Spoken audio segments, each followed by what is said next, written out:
Welcome to Future Squared, the podcast all about corporate innovation, entrepreneurship, and self-empowerment. Future Squared brings you a double dose of innovation inspiration every week to help you and your company stay relevant in an era of rapid change and 10x your results in both your professional and personal life.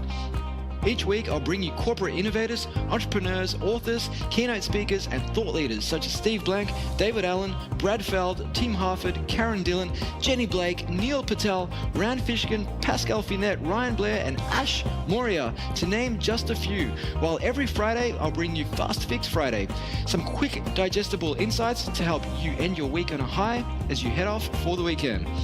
Future Squared is brought to you by OqEVCy Campus, an innovation hub school and consultancy based in Melbourne, Australia and Singapore that works with companies to help them adopt the mindset, methods and tools to navigate change and survive and thrive in an era of rapid disruption.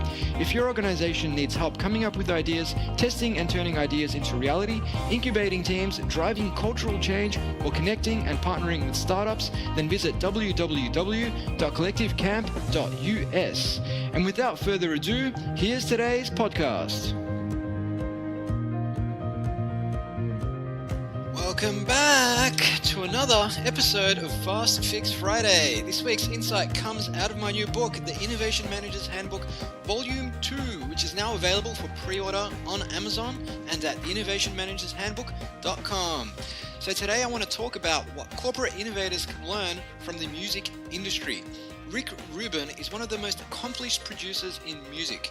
He's worked with perhaps the most eclectic roster of artists, spanning hip-hop, heavy metal, punk, country, and pop. His production discography includes names like Jay-Z, Public Enemy, The Beastie Boys, Slayer, Metallica, Run DMC, The Red Hot Chili Peppers, AC/DC, Nine Inch Nails, Tom Petty, Johnny Cash, Macy Gray, Aerosmith, Kanye West, Ed Sheeran, U2, Black Sabbath, Eminem, and more. So yes, accomplished. Rick's thoughts on what blocks innovation is something that every corporate executive and innovation manager should take note of. First, commercial considerations. Most contemporary artists write to get onto the charts, sell countless albums, tour the world, and so on, which usually results in safe, formulaic music. While some of it might find its way to the charts, the success is far too often a reflection of political power plays, smart product positioning, flashy marketing campaigns, and poor consumer choice than it is quality of music. Often, such music fails to stand the test of time, just like poor quality products backed by flashy marketing campaigns. In the enterprise, shareholder concerns, short-term growth targets and KPIs such as MPV and IRR, as well as individual performance bonuses, all result in investing in formulaic, incremental and safe innovation. No different to the investment in safe, formulaic music by many contemporary artists. When we think about the history of music, we think about the game changers, from Elvis Presley, Little Richard and Johnny Cash, to the Beatles, David Bowie, Led Zeppelin, Michael Jackson, Madonna, Nirvana, Eminem and Lady Gaga. We remember the iPhone and iPad. We don't remember the countless knockoffs which often fade into obscurity quick, just like the companies that produce them. Second, Rick Rubin says that caring what people think can often kill innovation. In music, successful artists are often indebted to a legion of loyal fans who expect a certain caliber or style of music from them. As such, it's difficult for artists to simply change their direction completely without suffering the wrath of their fans who pay their wages. This is especially true of harder edge music with loyal followings. On the flip side, if bands fail to change direction or experiment, they're often brandished stale by critics, so they find themselves between a rock and a hard place. And in the enterprise, the fans of large organizations are essentially their existing customers, the customers that generate their revenue, basically their existing business models. Changing tact at the mercy of existing business models could be suicide, given that this is where money is made today. However, not keeping an eye on the future and investing in it is a recipe for disruption. The greatest risk is in standing still. Third, competition.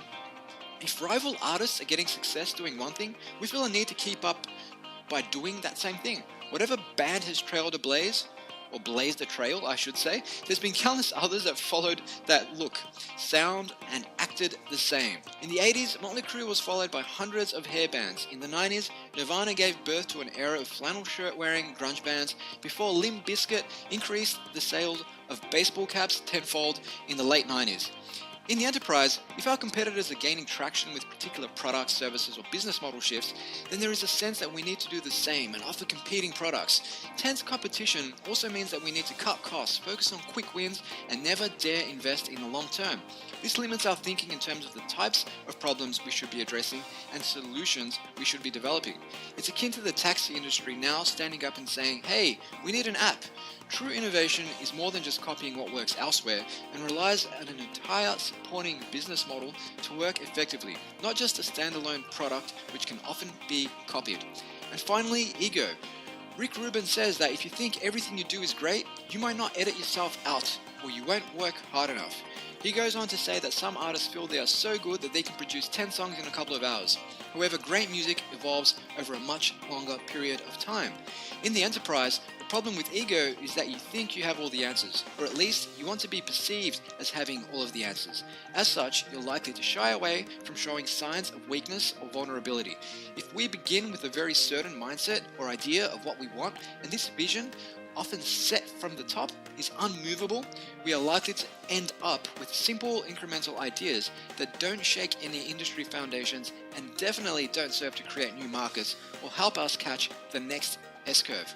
True innovation is evolutionary and requires countless iterations based on unique perspectives coming to the table from employees, customers, suppliers, partners, independent consultants, schools, members of the general public, and so on. In order to innovate, we must leave our egos at the door, ignore our short-term commercial pressures, and create a culture that truly celebrates calculated risk-taking and valuable failures that teach us lessons we need to learn in order to move forward. Well, that's it for another Fast Fix Friday. To pre-order a copy of the Innovation Manager's Handbook Volume 2 and download the free bonus bundle, which includes a copy of Volume 1, access to an exclusive 1-hour Q&A webinar with me, and an Innovation Health Check self-assessment tool, which you can use to assess how innovative your company is, head to the innovationmanagershandbook.com. Until next time, Future Squared is out.